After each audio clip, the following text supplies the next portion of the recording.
of what the defense gives you and accurately be able to throw it.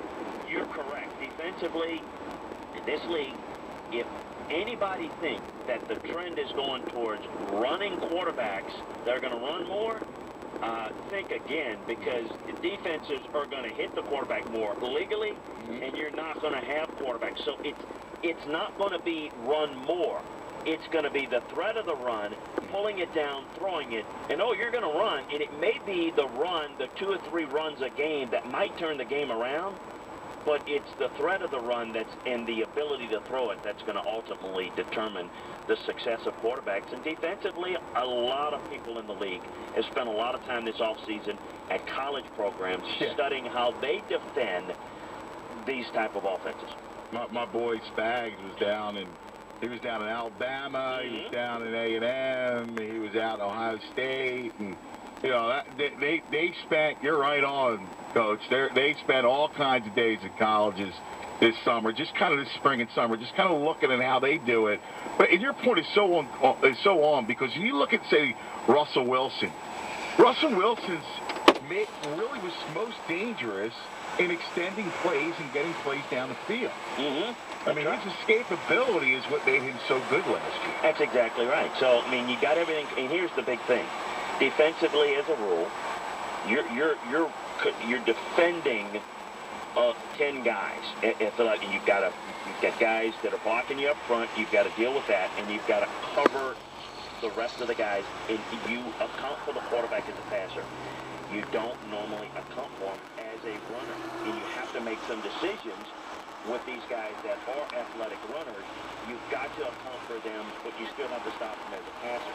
And so this is why, you know, when people say the new trend, well, again, how many of these athletic quarterbacks are really as good of passers and a good decision makers as passers? Because you have to have both. How many of these can make that transition like RG3 and Russell Wilson and Kaepernick? I mean, those are the ones you're looking for. Yeah. But the athletic guys that are limited as a passer and can't do it or can't make quick decisions, those guys are, they're going to be a dime a dozen. They're going to be in and out of the league so quickly because they're going to be pretty easy to defend. And there's no question about it that Russell Wilson would made him effective. And I'm going to tell you, there was a handful of plays every game where he was able to run and make big plays for him, but it was still the ability to throw it off of that made him complete. You're so right. Hey, one last quick thing, because then we're going to move on. But, Coach, Matt Barkley, you like Matt Barkley? What do you think of him? I'm just curious, your thoughts on him moving forward. I like him in time. I think he is very smart. I think he's an extremely hard worker, high-character guy. I think he's going to be able to learn and assimilate an offense well, but it's going to take some time for him, even as bright as he is. So I don't know that he is as big of a factor now. I'm very curious to see. It's one of the things that I think he's curious about their camp, how well he and the other quarterbacks kind of adjust to that offense. And we've got to see with the top two, and particularly the top one, how healthy they can stay. Because that offense is much as talked about the mobility. It's not really that. That's just, as we just talked about, an addition, a bonus. What's really important for that offense is if we're going to be quick tempo, you've got to make all the decisions at the line of scrimmage, and that is a different ball game than late plus the home. So that's an adjustment for him that he'll have to make, but one that he'll adjust to. It just is going to take a little bit more time as a youngster. Coach, so great to hear your voice. Your voice connotes football, buddy. Thank you, my brother. Hey, have a great weekend, guys. Great to be with you. You too. There he is, the coach, Chris Landry. Yeah. All right, coming up next, this is a great double shot. We go from football to baseball. And let us talk to John Morosi coming up next to analyze the second half. It's underway after that long break where they even added a day.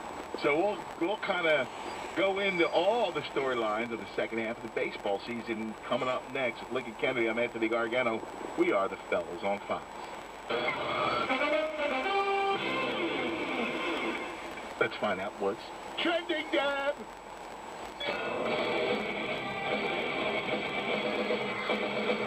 Fox Sports trending now. Well, Tiger Woods and the rest of the leaders are underway. ahead this leaderboard courtesy of Golfsmiths as the Open Championship has the third round underway. Miguel Angel Jimenez still atop the board at 3 under par. At 2 under, Dustin Johnson, Martin Laird, Lee Westwood, Tiger Woods, and Henrik Stenson. Phil Mickelson currently 1 over par through 7, so he's now 4 off the lead. NASCAR Sprint Cup Series with the weekend off. Moving over to baseball, Brandon Phillips, 3-run double the difference for the Reds. They beat Pittsburgh 5-3. Dodgers won at Washington 3-2. San Francisco beat Arizona 2-0. Red Sox with a 4-2 win over the Yankees. In the Astros, rookie Brandon Barnes hit for the cycle. Mariners go 6-7. Breaking sports news as it happens. I'm Deb Carson.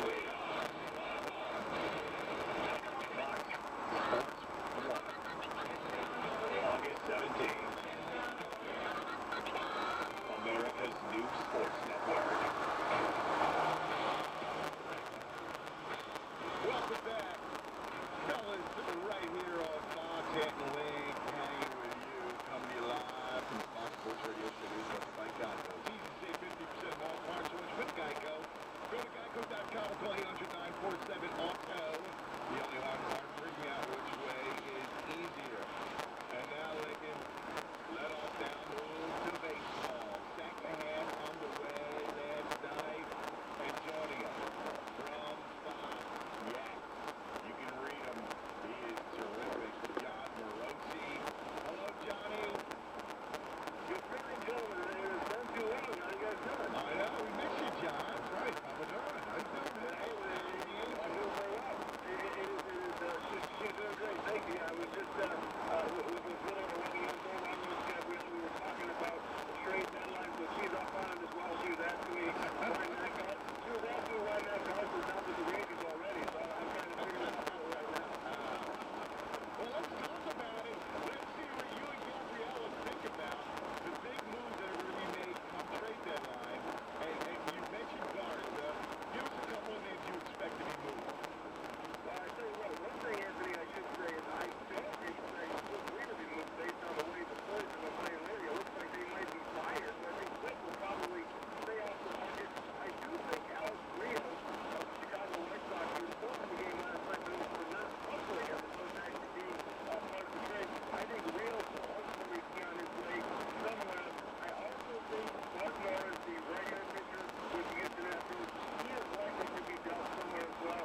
He's not maybe the biggest name out there, but he comes with 2 more years of control, so there is, I think, a high level of appeal to a lot of teams. So I do think Houston, with that rebuild going on, they probably will lose Bud Norris. Let me jump in here real quick, Lynn, because you mentioned Cliff Lee, and the Phillies are interesting because they're the team that really controls a lot of the movement. I know a lot of GMs I've been calling Ruben to see if he's going to move any of his pieces. He's got Cliff Lee, whom you mentioned, Jonathan Papelbon, Chase Utley, and Michael Young, and Carlos Ruiz, all pieces that teams have interest in. And